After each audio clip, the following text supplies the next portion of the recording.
La descente des entités involutives sur la Terre.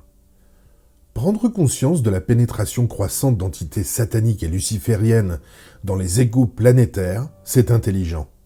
Cette pénétration s'actualise autant dans nos sociétés que dans nos gouvernements. Le viol mental perpétré par ces entités survient chez chaque égo qui a une faille psychique, c'est-à-dire chez chaque égo qui ne s'habite pas entièrement. Nous entrons dans une période dite apocalyptique.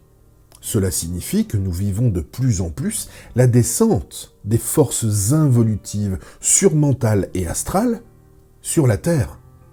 Nous serons exposés à des degrés inimaginables de manipulation individuelle et collective, et pour plusieurs années encore. Cela étant dit, il faut savoir que cela est temporaire, même si nous sommes loin d'avoir touché le fond. Cette traversée permettra à ceux qui voient le jeu d'avoir une mesure de leur capacité à ne pas céder devant la manipulation individuelle et collective qui se joue.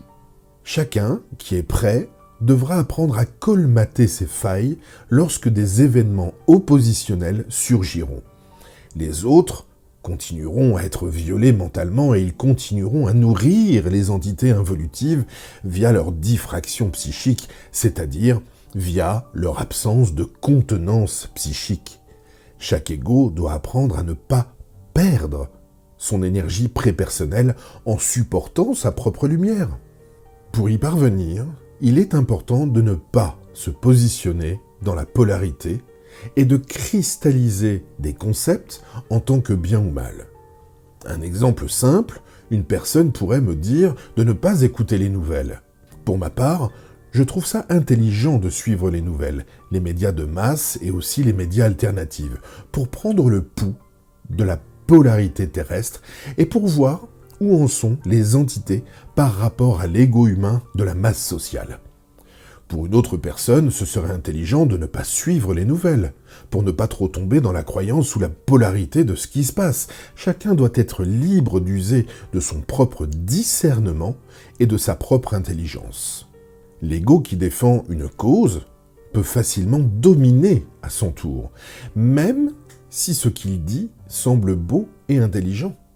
L'intelligence, ce n'est pas suffisant pour ne pas dominer.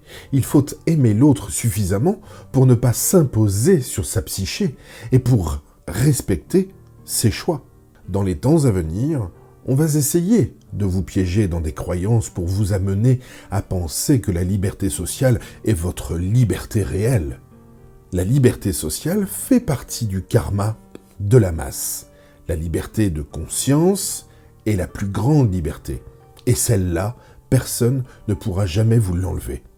Pour conclure, l'ego qui défend une cause peut facilement dominer à son tour, même si ce qui est dit semble beau et intelligent.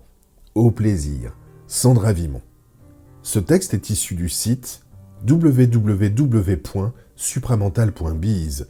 Voix narrative, Romain Lezen.